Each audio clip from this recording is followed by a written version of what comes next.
Hi, I'm Cindy, and this is the Community Effect Podcast. On this show, we talk about all things teaching and learning, from building authentic relationships to creating a classroom culture where students thrive. We dig into mindset, motivation, engagement, and behavior, because real classroom success isn't just about lesson plans. It's about the community you build. These are conversations for teachers who want more than to just survive. And these are strategies for educators who are ready to take their community to the next level. This is the Community Effect Podcast. Hello and welcome to the Community Effect Podcast. I am your host, Cindy Robinson, and I am so excited for you to be tuning in today because I have got something unbelievably exciting for you. I have a guest with me today. Her name is Denise Murphy. Denise is one of the most amazing teachers that I've ever had the privilege to work with. And she has built just an amazing community in her classroom. We actually taught alongside each other at one point in our career. And the interesting thing is while we have a lot of similarities, there are some things that we do very differently from each other in building our communities. And we still always have like the same effect, which is very cool. So let me welcome Denise Murphy. Hello, everybody. How are you? Hope you're all doing well. Yes. All right. Well, Denise, do me a favor. We're going to start off. I'd just like you to share a little bit about yourself, how you got into teaching, a little bit about your career maybe. Okay. And then we'll dig into community. All right. Yeah. So 30 years ago, 1994, I was living in Vegas and I was just cocktail waitressing at, I believe it was a place called Botany's, like in 1988. And I decided, well, you know, at the time I was like 23. Ooh. And while I was making good money doing, the waitressing gig, I wanted to make a difference somehow. This wasn't happening. I mean, like I looked at our conversations that we cocktail waitresses had and it's like, well, what color do you use for your toenail polish? Type thing. So it's like I needed to be, focused on something a little bit more important to contribute back to the community. And so I didn't have kids and I wasn't planning on having children. So I thought, well, what better way? And I love kids because I'm an immature person at heart. So why not be a teacher? And I went to UNLV and took their courses in education. And here I am. I taught in Vegas for 7 years, moved to Arizona when the towers fell in 2002 and to be closer to my sister. And then was in Alhambra for 11 years. And then I was in Liberty the last 10 years. Fun fact is that Cindy Robinson was the first interview that I had as a teacher in Liberty after being in Alhambra with a year off. So that's kind of what brought me to her. But I didn't go to her school. I went to a different school. And then I didn't talk to her again for how long?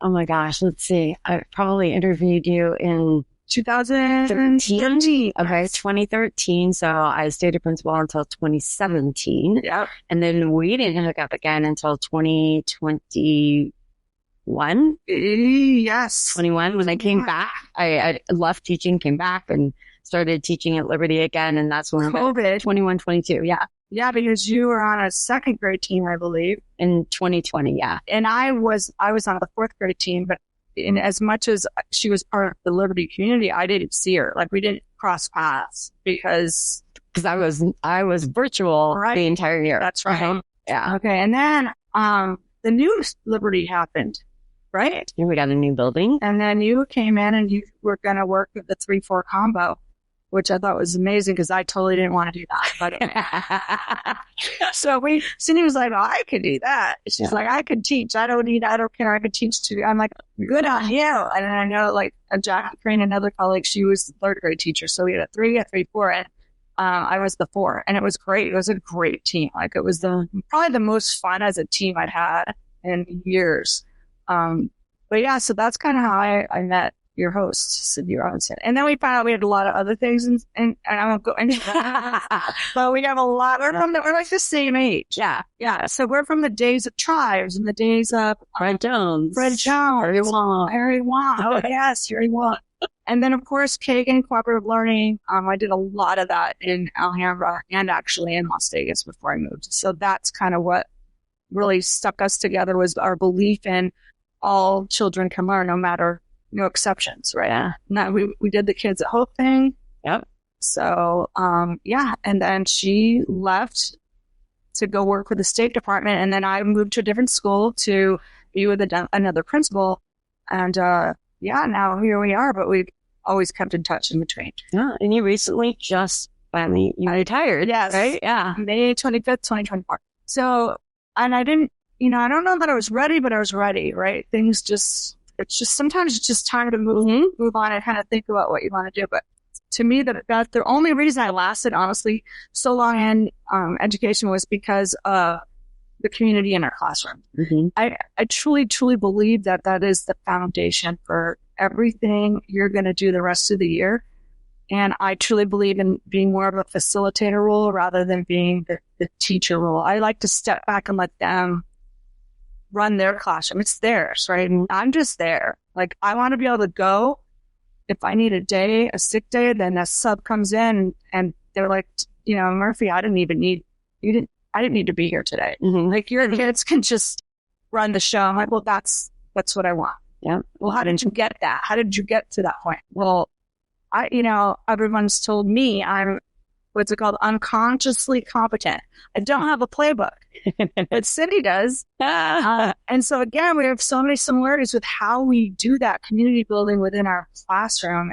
And that's the key to success. And so what were let's talk about some of the significant successes that you saw from building a community, because I think when you truly build a strong community, it's, there's so much focus on test scores and this and that. And I mean, granted, some of it I get, some of it not so much, right? Because we're about kids. We're not about test scores. Right. But we also knew how to move our kids, right? How to help them grow, how to help them learn through community and building that love of learning, right? Valuing the unique gifts and unique qualities that they had. Right. So, and maybe I won't even ask this, maybe I'll just say it. I'm just going to tell it. Go for it. Denise Murphy's kids always have the top scores in the district. Why? Because she was able to build a learning environment where kids felt comfortable enough to take risks, right? Yeah. And they held each other accountable, right? I'll talk a little bit about that. Yeah, that's hard. Like, and none of this is easy, people. Like this, doesn't magically happen. You're not, waving a wand and it's beautiful. And it's a struggle. It's a struggle every day.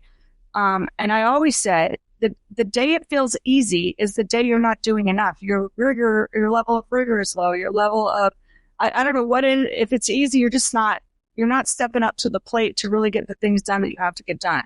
And I'm not saying you have to always feel like stress and anxious.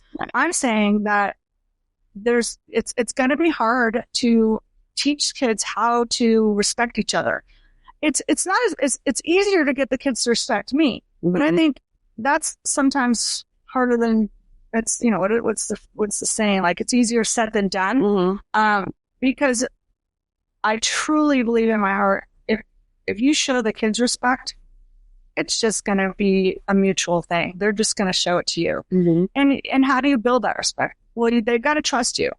They've got to feel safe. Mm-hmm. They've got to have security. You've got to get to know them. You got to talk to them. You got to listen to them. Mm-hmm. And the first month of school is what I do, spending that time. But, you can't just sit there and just sit in a circle all day. So what do? Well, I do a lot of team building. Right. And I use Kagan cooperative learning strategies along with, complex instructional team roles.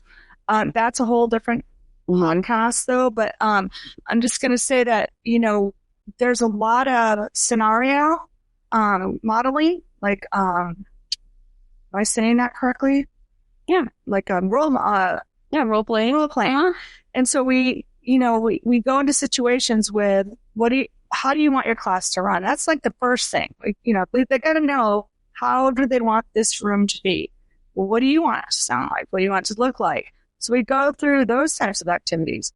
And of course, that first day, you're going to have kids pipe up with behaviors, right? Because, that's what they do. They're kids. So I like to kind of have these, you might call them rules. I don't like to call them that anymore. I call them, and not only because my last school was the 7 Habits, Stephen Covey's 7 Habits of Happy Kids. We call them win-wins. So it's like, how can you win? How can your classmates win? How can, more than anything, come to some type of, and we don't want to call it compromise. We want to call it, it's not compromise because someone loses with compromise. It's consensus, right? So you want to come to a consensus on how are things going to work in this room where you're going to all feel valued and validated. So community circles, we sit in circles and we go through and we talk about the things that are important. We, chart on graph paper the things that how they want to see their room. And then Cindy came up with this great activity with Manny, the model student, and then classroom A and classroom B. And I used that my last 3 years of teaching. And let me tell you what, they all want classroom A, right? And classroom A is they want to be able to be on task. They want collaboration. Well, how do you get them to talk? Well, you've got to teach them. Yeah. You can't just say, here, build community. You've got to teach them structures. That's where Kagan cooperative learning structures come into play. Never content heavy at the beginning, which is, hey, school districts, you never give us enough time for that, by the way. Don't. We need a good 3 weeks to a month, and then we'll start content. Okay. We'll start bringing it in always. It's never no content. It's just, we're not going to do a content heavy. Oh, well, you mean like when I moved from Lake Tahoe to Arizona, and the very first school I was at, in Lake Tahoe, we were a tribes district. And so we spent the first 2 weeks of school doing nothing but building community. That's what we did. We focused on that essential first step of building community, I should say, because building community is a year-long process. But we started there. Tribes was amazing. And we were a tribes district. Yeah. So that helps. But we didn't even, we would do, mini assessments, and we get to know our kids, and we would know their strengths and, those kinds of things. Intelligence. Yeah. We get all kinds of stuff done. Yeah. And then we would dive into content later, right? But when I moved to Arizona, I remember they said on day 1, I was supposed to be on lesson 1, unit 1 of the reading program. And I was like, oh, wait, I'm sorry. Did I not explain this to you? I don't work like that. It doesn't work though. And you can see it happen. It's so crazy. Sorry. Oh, and I may have lost the system because I just won't do it. I'm not going to, because to me, these, there's a lot of activities we do. I said do. But there's a lot, but it really truly is getting your kids trained in systems, right? How do we sharpen our pencils? Well, building classroom jobs. And there's a big thing that I really felt the last 3 years of my career was the best I'd ever done, just because instead of one person doing a job, it was building a collaborative team leadership job roles, which also forced discourse with people you might not be comfortable with. Oh my God, because we never encounter that. But they learn how to debate, argue, prioritize, and do the classroom jobs in a way that which the kids they set out every morning. I didn't. I just got there. They already had pencils sharpened. The computers were ready to go. Bins, baskets, all the things, all their tools were organized. They could find things easily. Only because I modeled how does your bin look. Okay, let's just put our stuff in and we share everything. That's the other key. No one has a personal pencil box, okay? It drives me crazy. And the reason for that is, why are we not sharing? Guess what? And I cannot, Jackie Crane attests to this, is scissors, all right? You lose them, right? I color code everything, people. And I color so OCD. Yes, I am. And everybody's like, yeah, but there's a reason for that OCD madness. I never lost a pair of scissors in 10 years. Yeah. I still have the same scissors. when I first started Liberty. I may have stolen them and brought them to a different school. Sorry, but it works. Don't. They're accountable. And you know what the biggest thing is, Cindy? Honestly, it's when you see them holding each other accountable for the things. Right. Like, and they ask each other questions politely. Mm-hmm. Well, let's fix our bin. What do you guys see? Like, they're the ones questioning, Mm-hmm. well, how do you fix it? Well, Miss Murphy showed everybody, like, tell us the shortest. All the things go here. Because why? Well, there's a reason. Why did I go crazy with the color? It's adding minutes to our day, not taking them away because we can't find stuff, right? So everybody's in charge of themselves, but then inevitably on a team, everybody works together to help and encourage. Yeah. But you got to show them how. It's a lot of role playing. It's a lot of repeating something. Mm-hmm. It's even like, how do you get beyond that first 2 weeks of school, right? But it's constant. It's always introducing and modeling and shifting, right? Yeah. And it's like, so these systems take weeks to to get them to manage on. The jobs you want to standardize with ice picks because it's like, but once they get it, once they know how to do the morning crew job, and you show them how to be the banker, how to check signatures, guess what? You're not doing all the work anymore. And the kids run your show. The kids will look at you, get a responsible, the kids apply for these jobs. And how do they keep the job? Well, we talk about when you get fired from jobs. Like, why do I get fired? I've been fired. Well, why? Because I couldn't get there on time. Well, whose responsibility is that? It's mine. Oh, okay. So that's me owning the fact that I messed that up, right? So is it okay to mess up? Absolutely. I do it every 2.5 seconds. Yeah. But when they start holding each other accountable in respectful ways, and it's organic. So sometimes the playbook, you've got this playbook, but when things happen in the moment, I might just stop the whole class and go, whoa, look at that. Mm-hmm. Did you see what Oak just did? Mm-hmm. He just praised somebody. Compliment to give more. You got to teach them how to compliment each other. Yeah. And like, I know I'm rambling and I'm kind of like vomiting all this stuff, but this is the stuff I believe Cindy has written a playbook for. So it'll be more concrete, if you would, for teachers to really pick up these pieces and understand how to unwrap it and deliver it to kids. Right? Yeah, it's interesting because I hear so much in this conversation from you. Like, there's so many things about, building relationships and having kids own their learning and holding each other accountable and how to work collaboratively with somebody and how to have, that academic discourse that is respectful and how to give feedback and just all these different things, as well as the why. Why do we do this? Why, what is the purpose of, having you guys do these things? So there's purpose, there's intent, there's a lot of stuff that goes into this. And it's a pay me now or pay me later kind of thing, right? Mm-hmm. If we don't start building community at the beginning of the year and take that time to really establish some of these routines and these procedures and these expectations and this ownership that the kids eventually start to take over, right? They start to do, and we start to, it's not dictatorship, right? I don't tell you what to do. Like it's really truly a community, right? Yeah. Like, especially when I started moving from single jobs to a leadership job roles. And then everybody just go, how'd you do that? I go, well, there's 6 community jobs, like maintenance crew. I don't know. Kindness crew, transition team.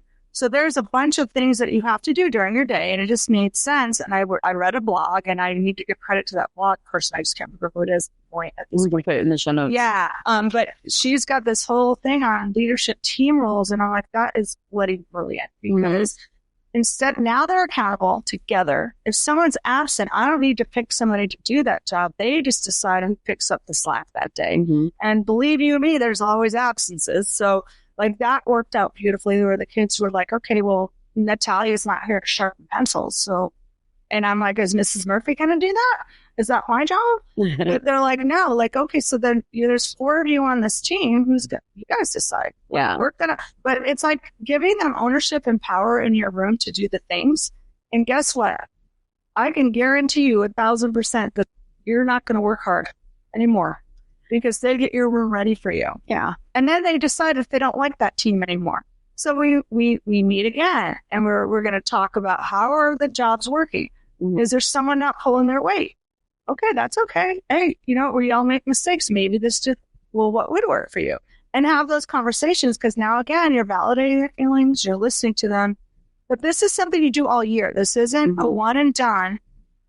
You might even have them redo the application process. Constant conversation. Yeah, constant.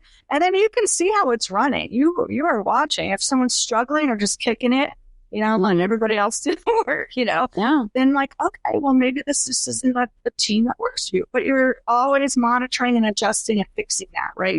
You just don't do it and let it go. You've got to always visit. Right. But I promise you I always say after Christmas, just after Christmas, just give me that. And I'm not saying you don't teach content till then. I say I need a good 3 weeks. Don't bother me with, I'm not going to start the really important stuff. You know why? Because I'm doing the most important stuff now. And that is the foundational work, because you really can't teach until kids feel safe and wanted and belonged, and not just by me, but by each other. Right. And that's the key. Like, you can build a relationship with a kid, right? Because you're the teacher, and who do they think? You're the authority figure, right? But I don't play that route. Like, yeah, you need to follow directions and be safe. I'm here to keep them safe. But inevitably, your learning is on you. And it's on everybody to support that.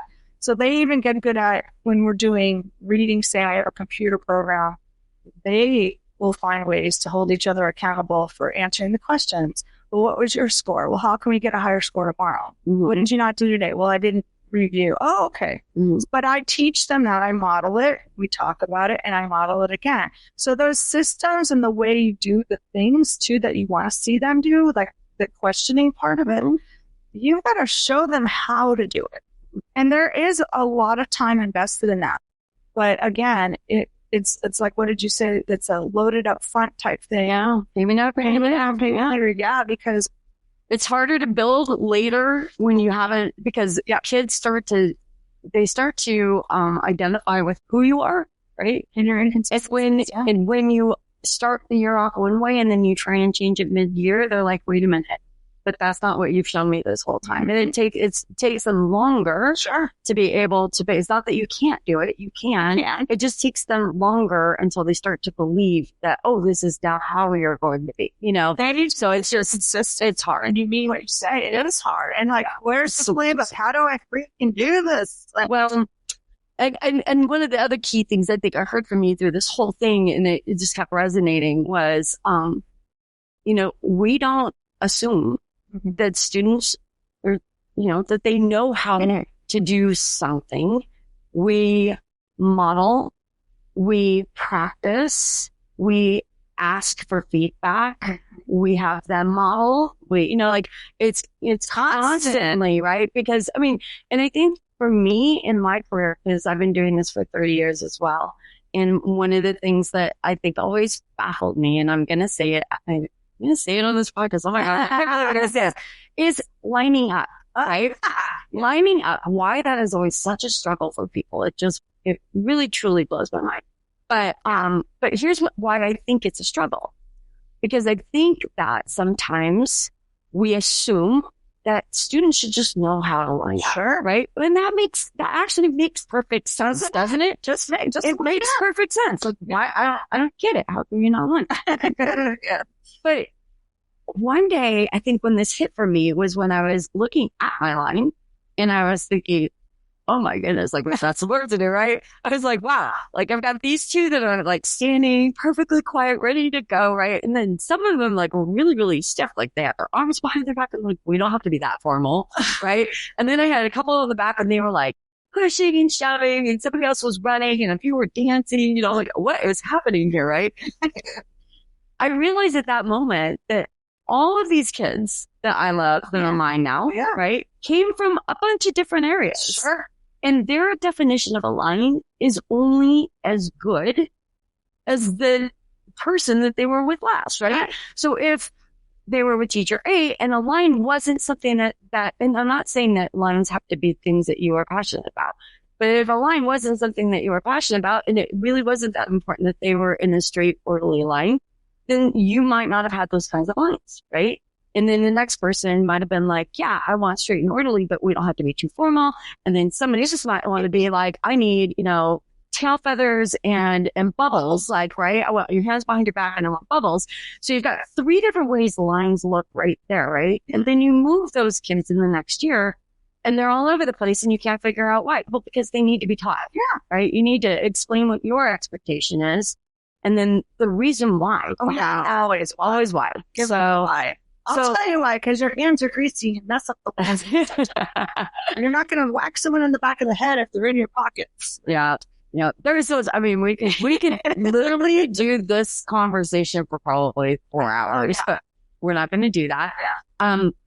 But I think, like I said, the key things that we heard were, letting kids have ownership to their classroom and teaching them how to be accountable to each other and respect and take care of each other, right? Yeah. Cheer each other on. Oh, yeah. And, and take ownership of the class.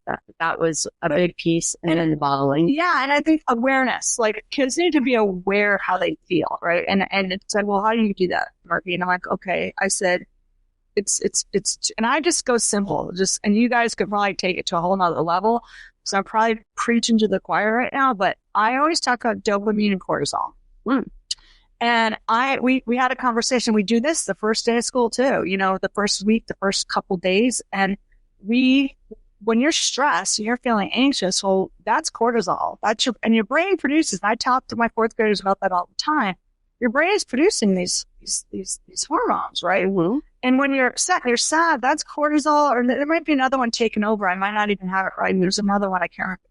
But then there's dopamine, right? Mm-hmm. Or is it serotonin? Serotonin and dopamine. Yeah. Right. So the dopamine one is one I use, and that's why I call it the happy hormone. Mm-hmm. That's that feeling of, and it was so cool. I kind of did this experiment just the other day when I went and visited a classroom to a couple kids who I didn't even have it in my room last year. But I told them when they're feeling anxious, that's cortisol. But then when I just popped out a compliment to one of the boys in the class, and I think it was Jaden, and I said, oh my gosh, Jaden, I love how you sat there and you're looking at Mrs. Laura teaching. Mm-hmm. You are on it. I'm so proud of how you're listening to her. That is such a respectful way to be. And then he just got the biggest smile on his face. I go, stop right there. I said, that's dopamine. I said, your laughter, your smile made you feel good. Now, what are you feeling on your skin right now? Because, well, I kind of goosebumps. Oh. And I'm like, that's dopamine. So that's how we want to feel. When the expression I feel so dope, right? Every time. We'd never made that connection. I just not go down that. That's so funny. But it's so funny though, because they really do make that. They get it. And when they're aware of that feeling, their brain is working. Mm-hmm. Man, let me tell you, that's powerful too, because they want to flip it. Nobody wants cortisol. Mm-hmm. They want to feel like they belong, like they're valued, they're validated, and that's dopamine all day long. But we have to figure out well, everybody loves compliments. Mm. Well, some people aren't great at accepting them, but guess what? They're not. I'm one of those people. And because I'm always like,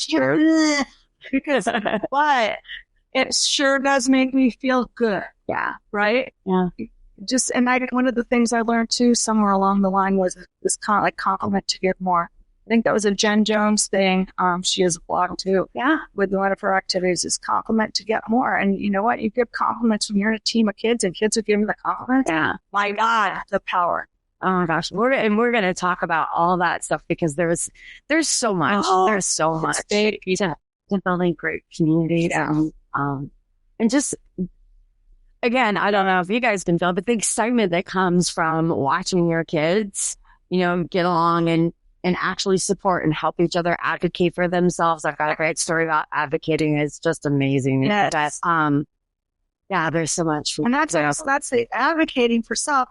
You could connect all these things to whatever program you're doing. Yeah. You could, whether it's Kids at Home, whether it's the 7 Habits of Happy Kids by Stephen Covey, whether it's, there's some other big ones that are out there, Getting Along Together from successful, out of, Johns Hopkins University. There's so much research out there that talks about, peer mediation, but doing it without kids taking into a power role. You don't want that. Right. You want the collaborative piece.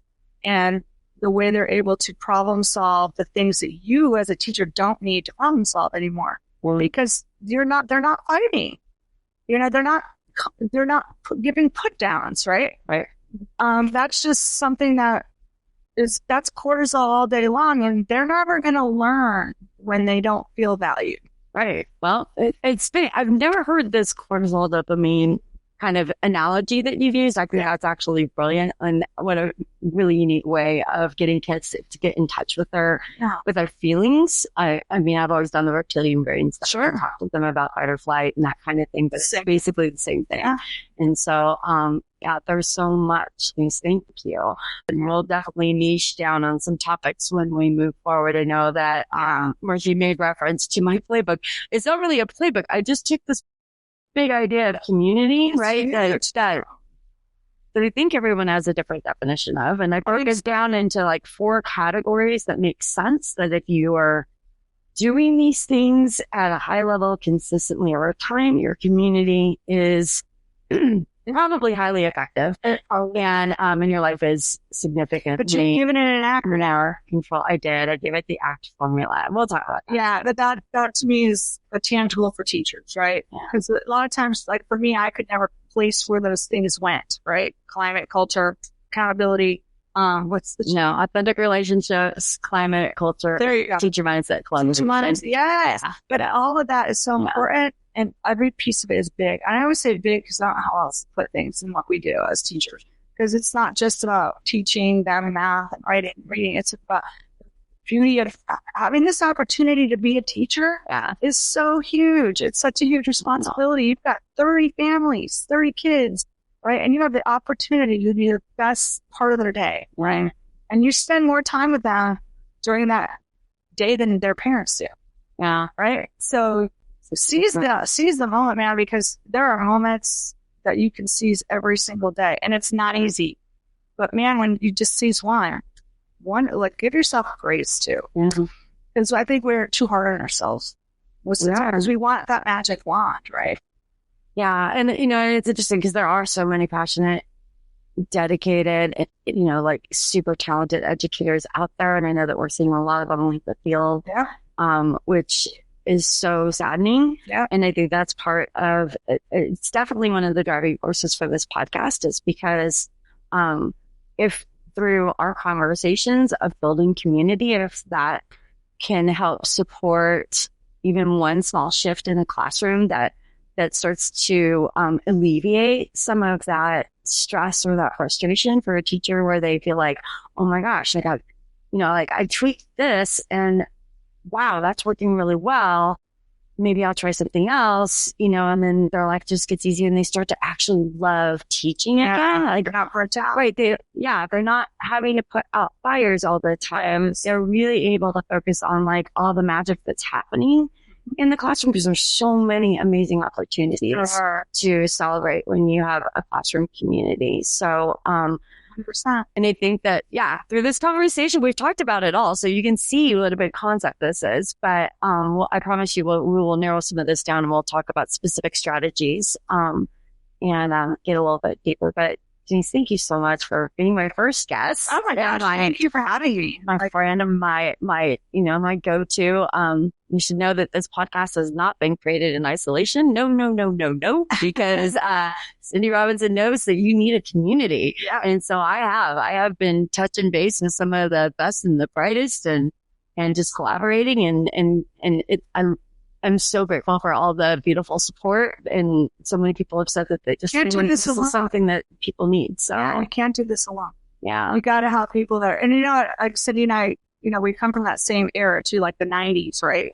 But we are passionate still about this, and it's changed so much. I know, but it's not different in the sense of this stuff. We've been doing this for 3 decades. It works. And I never went into a coaching. Well, I kind of did a couple years of my career, but I stayed in the classroom because that was my niche. Yeah. Whereas you were able to branch out and be a principal and then, do all those things and work with teachers, which I find are harder than children. And I love you all, though, don't get me wrong, but we are as adults because our mindsets sometimes aren't as easily as shiftable as, or moldable, I guess, if you would, as a kid, right?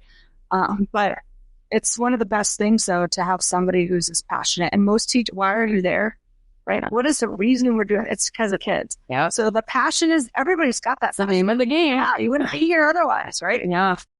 So yeah, it's a great opportunity, and I commend anybody who's going into education, especially now, when it's hard as it is. So yeah. Well, we love our teachers, we love our administrators, we love our kids. So parents, families, all of it. It's a tripod, right? It is. It's amazing. It's amazing. To have it. It's crazy. It's all important.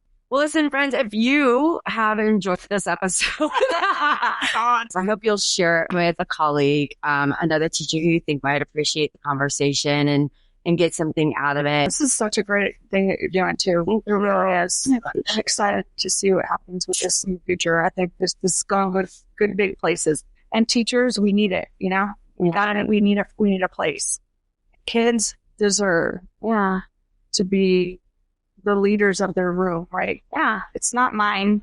It's yours. What are you going to do with it? I'm just here. You know? Well, we're going to go. So thank you so much. Hey, share, like, and leave a review if you feel so compelled to do so. I'd love to hear your feedback. And we'll be back next week. Have a great day. And as I would tell my kids, peace out. Peace out. That's right. Peace out. Be safe. All right. Love you. Bye. Bye.